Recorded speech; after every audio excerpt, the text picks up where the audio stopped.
అలాంటిదే ముఖ్యంగా ఈరోజు పరిగి నియోజకవర్గంలో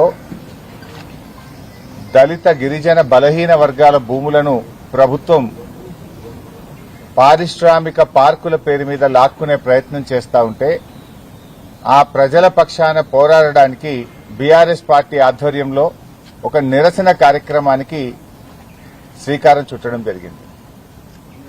మరి ఎందుకు ప్రభుత్వం అంత భయపడతా ఉంది?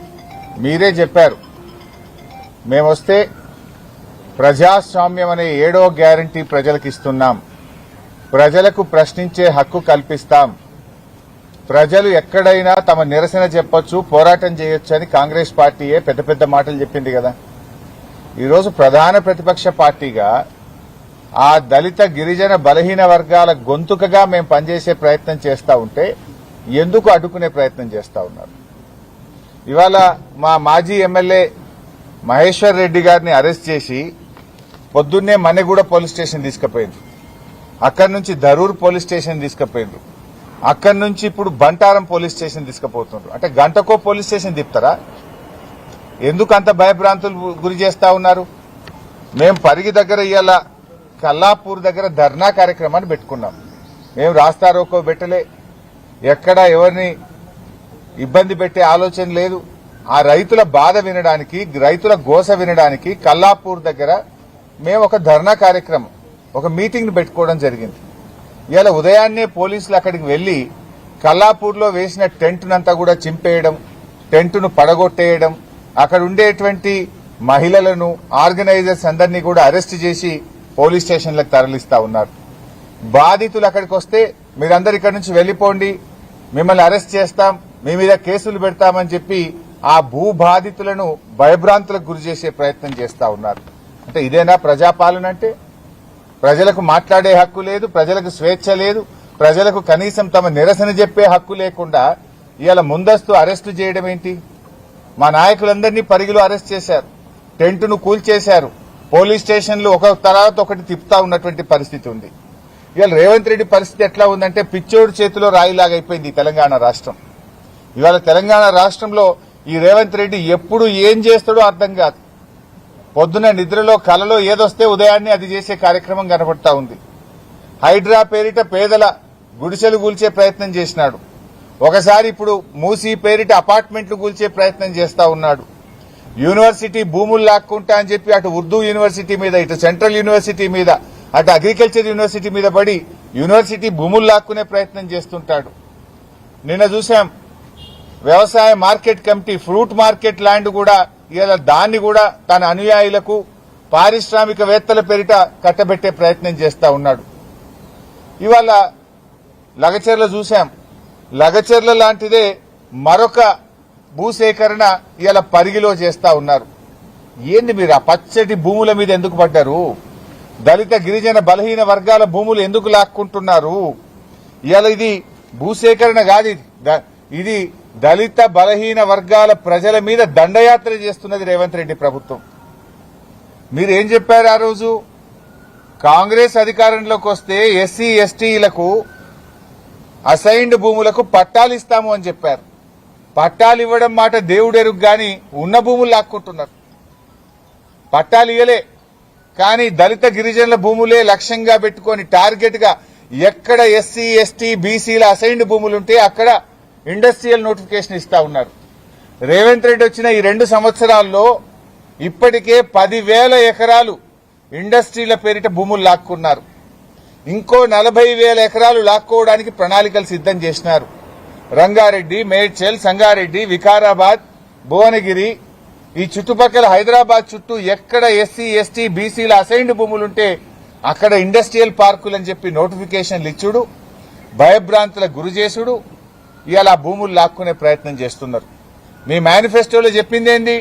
వాళ్ళకు పట్టాలు ఇస్తాం, వాళ్లకు అమ్ముకునే హక్కులు కల్పిస్తాం, ఒకవేళ ఎక్వైర్ చేస్తే పట్టా భూమితో సమానమైన ధర చెల్లిస్తామన్నారు. ఇస్తున్నారా? ఎక్కడన్నా ₹1 ఎకరం ఉన్న భూమికి అసైన్డ్ భూమి అని 10 లక్షలు 20 లక్షలు ఇచ్చి లాక్కునే ప్రయత్నం చేస్తున్నారు. ఎందుకు ఈ దళితుల మీద, గిరిజనుల మీద, బలహీన వర్గాల భూముల మీద దండయాత్ర చేస్తున్నారు అని మేము అడగడానికి వెళ్తా ఉన్నాం. మమ్మల్ని ఎందుకు ఆపే ప్రయత్నం చేస్తున్నారు? అది ముఖ్యమంత్రి గారి జిల్లా, వికారాబాద్ జిల్లా, స్పీకర్ గారి జిల్లా. ముఖ్యమంత్రి స్పీకర్ గారు ఉంటే మీరు రక్షకులుగా ఉంటారా, భక్షకులుగా మారతారా? అన్నీ ఉన్న అల్లు నోట్లో శని అన్నట్టు ముఖ్యమంత్రి గారున్నా, స్పీకర్ ఉన్నా అక్కడే దళితుల భూములు, బీసీల భూములు, గిరిజనుల భూములు లాక్కునే ప్రయత్నం చేస్తున్నారు. అక్కడే లగచర్ల ఇన్సిడెంట్ చూశాం. ఇప్పుడు మళ్లీ పరిగిలో మరొక దమనకాండ ఇవాళ జరుగుతా ఉంది. పాపం మహిళలు, రైతులు గత నెల రోజుల నుంచి పోరాటం చేస్తున్నారు. మా భూములు ఇవ్వము అంటున్నారు. ఆ భూములను తాతలు తండ్రుల నుంచి సాగు చేసుకొని ఆ భూమి మాకు జీవనాధారం, ఆ భూమితో మాకు పేగుబంధం ఉన్నది, మా భూమి మాకు కావాలి అంటే ఎందుకు నీ అనుయాయులకో నీ కుటుంబ సభ్యులకో ఆ భూములు కట్టబెట్టడానికి గా భూములే దొరికినాయా నీకు? ఆ పేదలంటే ఎందుకు పడతా ఉన్నావని నేను అడుగుతా ఉన్నా. ఇవాళ మీరు చేస్తున్నటువంటిది కేవలం ఆ ఎస్సీ ఎస్టీల నోట్లో మట్టి కొట్టే ప్రయత్నం చేస్తున్నారు. మీరు మా నాయకులను ముందస్తు అరెస్టులు చేసినా, మమ్మల్ని అడ్డుకునే ప్రయత్నం చేసినా మా పోరాటం ఆగదు. మేము తప్పకుండా వెళ్తాం, అక్కడికి వెళ్ళి తీర్థం, ఆ రైతులకు గొంతుకగా మారతాం. మీరిచ్చిన హామీ అమలు చేయండి, మేమేం అడుగుతలేం. మీరే చెప్పిండ్రు ఎస్సీ ఎస్టీలకు పట్టాలు ఇస్తామని. ఇస్తారా ఇయ్యరా? ఎస్సీ ఎస్టీలకు పట్టా భూములతో సమానమైన నష్టపరిహారం ఇస్తామన్నారు. ఇచ్చిన మాట నిలబెట్టుకుంటారా, నిలబెట్టుకోరా? అంటే అధికారంలో వచ్చేదాకా ఒక మాట, అధికారంలో వచ్చిన తర్వాత ఇంకో మాటనా? ఓడ దాటేదాకా ఓడ మల్లప్ప, ఓడ దాటినాక బోడ మల్లప్ప కథనా ఈ కాంగ్రెస్ కథ? అందువల్ల ఇలా రేవంత్ రెడ్డి ఎట్లయిపోయిందంటే సూర్యుడి చుట్టూ భూమి తిరుగుతుంది అన్నట్టు రేవంత్ రెడ్డి ఆలోచనలన్నీ భూమి చుట్టే తిరుగుతున్నాయి. యూనివర్సిటీ భూములు వదలవు, హిల్ టీపీ పేరిట ఇండస్ట్రీ భూములను వదలవు, నాగర్గుల్ భూముల కథ చూసాం, కోహెడ మార్కెట్ యార్డ్ భూముల కథ చూసాం, లగచెర్ల భూముల కథ చూసాం, యూనివర్సిటీ సెంట్రల్ యూనివర్సిటీ భూముల కథ చూసాం. ఇవాళ చూస్తే పరిగిలో మళ్ళీ భూములు లాక్కోవడం. భూములు తప్ప నీకు ఇంకోటి పట్టదా? నువ్వు పాలన చేయవయా అంటే భూములు లాక్కోవడం ఏంది? ముఖ్యమంత్రి ఇందిరమ్మ రాజ్యం అంటావు. నాటి ఇందిరమ్మ భూములు ఇచ్చింది, నేటి ఇందిరమ్మ పాలనలో భూములు లాక్కుంటున్నారు. ఎస్సీ ఎస్టీలు, మైనార్టీలు, బీసీల భూములు లాక్కోవడానికే నీకు అధికారం ఇచ్చిందా? నువ్వు ఎందుకు ఎక్కడ అసైన్డ్ భూమి ఉంటే అక్కడ గద్దల్లాగా ఎందుకు బారుతున్నారు? ఇప్పుడు నిన్న మేము కోహెడకు పోయినాం. తుమ్మల నాగేశ్వరరావు గారు ఏం చెప్పిండ్రు? మేము చెప్పిందే చెప్పింది కదా. ఈ భూమిని మేము బడా పారిశ్రామికవేత్తలకు ఇస్తాం, ఆ దిల్ భూములు, హైకోర్టు కేసులున్న భూములు మార్కెట్ కడతామంటాడు. ఆ కోర్టు కేసు దిగాలి ఎప్పుడు, నువ్వు మార్కెట్ కట్టాలి ఎప్పుడు? మేము చెప్పిన దాన్నే ఇలా తుమ్మల నాగేశ్వరరావు గారు కూడా నిజమని ఒప్పుకున్నారు. ఆయనకు ధన్యవాదాలు కూడా చెప్తున్నా నేను. మేము అదే కదా అన్నది. ఆ పారిశ్రామిక ఇప్పుడు ఏమన్నాడు, ఈ మార్కెట్ వేరు, ఆ మార్కెట్ వేరు.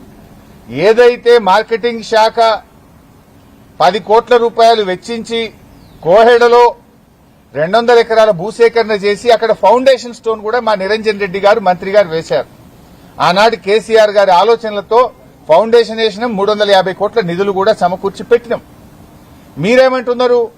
రెడీగా ఉన్న భూమినేమో పారిశ్రామికవేత్తలకు టీజీఐసీ పేరు మీద కట్టబెడతాం, ఈ భూమి వేరే వాళ్ళకి ఇస్తాం, పక్కన పంచాయతీలో లిటిగేషన్ లో ఉన్నటువంటి దిల్ భూములు మార్కెట్ యార్డ్కి ఇస్తామంటారు. ఇప్పటికీ 11 ఏళ్ళ ఆ పంచాయతీ. 2015లో కేసు పడ్డది, ఇప్పుడు 2026. 11 సంవత్సరాలైనా హైకోర్టులో కేసులు దిగలే. అది ఎప్పుడు దిగుతుందో తెలియదు. మరి నువ్వు నిజంగా రైతుల పక్షపాతివైతే, నీది రైతు ప్రభుత్వం అయితే, నీ రైతు డిక్లరేషన్ లో నిజం ఉంటే ఉన్న మార్కెట్ యార్డ్ లో కట్నీళ్లు పెట్టిన పొయ్యి, అక్కడ ఆల్రెడీ లేఅవుట్ రెడీగా ఉంది, ప్లాన్ డిజైన్ రెడీగా ఉంది, డబ్బులు రెడీగా ఉన్నాయి.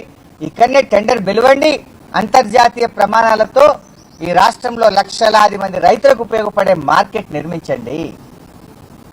మీరే భూసేకరణ చేయలేదు. నేను మార్కెటింగ్ శాఖ మంత్రిగా ఉన్నప్పుడే కోహెడ భూములకు 10 కోట్ల రూపాయలు చెల్లించి ఆ రోజు మేము భూసేకరణ చేసినాం. కేసీఆర్ గారి ఆలోచనతో నిరంజన్ రెడ్డి గారు వెళ్లి ఫౌండేషన్ వేసిండ్రు. దాన్ని కొనసాగించమంటే ఈ భూములు టీజీఐసీకి ఇచ్చి దాని నుంచి పారిశ్రామికవేత్తలకు ఇస్తాం, ఇది వేరే మార్కెట్. అసలు మార్కెట్ యార్డు రాష్ట్ర ప్రభుత్వం నడిపే మార్కెట్ నేమో పంచాయతీలు పెడుతున్నారు. అదే కావాలంటే పారిశ్రామికవేత్తలకు ఇవ్వండి, ఇక్కడ మార్కెట్ కట్టండి. ఇప్పటికైనా ఈ చిల్లర కార్యక్రమాలు మానండి, భూముల వెంట పడకండి, పేదల భూములు లాక్కోకండి. ఇవాళ 22A పెట్టిన భూములన్నీ నిషేధిత జాబితాలో పెట్టి భూ దోపిడీ ఈ రాష్ట్రంలో జరుగుతా ఉంది. నిషేధిత జాబితాను రివ్యూ చేసి తక్షణమే ఎత్తివేయాలని చెప్పి కూడా డిమాండ్ చేస్తున్నాం.